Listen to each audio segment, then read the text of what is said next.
Salut à tous, c'est parti pour une nouvelle vidéo sur le fruit du démon de Luffy qui serait déjà éveillé, du moins en partie. Il faut se baser sur le fait que les paramécias sont classés en 3 catégories différentes.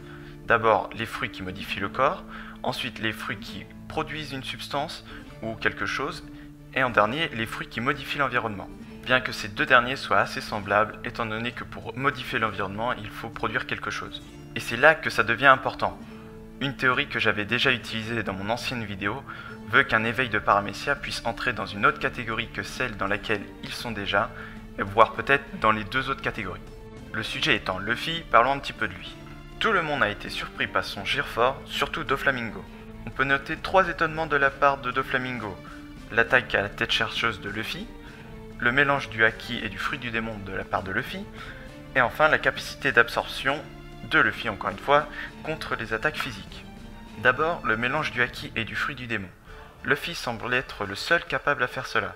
Eh bien, pas vraiment. On peut remarquer que dans l'anime, Doflamingo transforme des immeubles en fils au bout noir. Noir représentatif, bien sûr, du haki, ou alors du sang de ses ennemis. Mais en vue des capacités de Doflamingo, je ne pense pas mentir en disant que c'est plus du haki plutôt que du sang. Cela fait déjà un point commun entre Luffy et Doflamingo qui a éveillé son fruit du démon.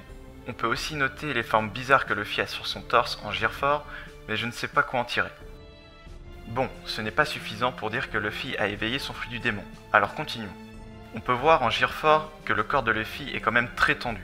Ses attaques sont différentes de d'habitude. Normalement, il étend son membre pour gagner en puissance. Or, ici, la plupart de ses attaques se font en contractant ses membres à l'intérieur de lui.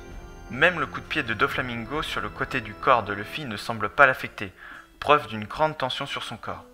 Avec ça, il est facile de comprendre qu'il est difficile pour Luffy d'étendre ses membres. Même s'il le fait avec son attaque Culverin, on peut voir que son extension est vraiment différente de ce qu'il y a d'habitude.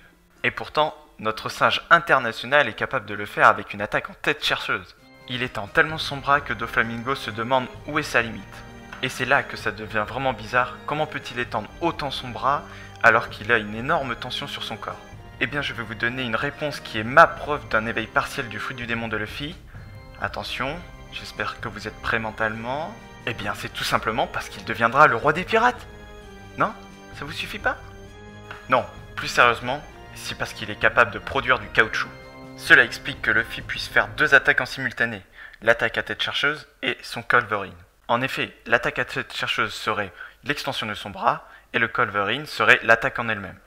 Certains vont certainement penser que c'est complètement stupide ce que je dis, alors je vais argumenter avec un autre argument. Et ça c'est de la phrase. Tout le monde ici connaît le Gearsword. Eh bien je vais vous poser une question. Comment est-il possible que Luffy atteigne la puissance d'un géant en ne faisant que gonfler un de ses membres? Voyez ça autrement. Prenez un ballon de baudruche, gonflez-le un petit peu et tapez-vous avec.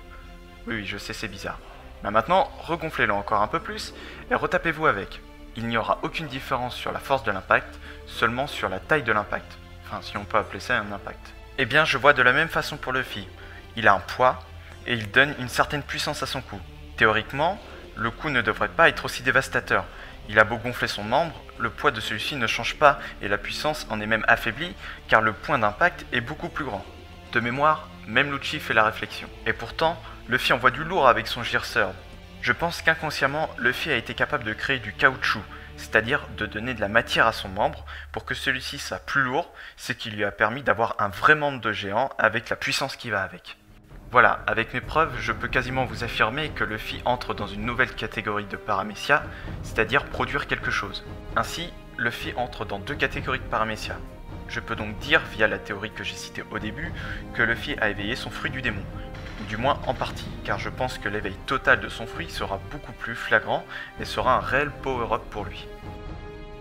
Voilà, merci à tous d'avoir regardé cette vidéo, n'hésitez pas à la partager et n'hésitez pas non plus à réagir dans les commentaires parce que j'adore échanger et discuter de One Piece. Allez, à la prochaine!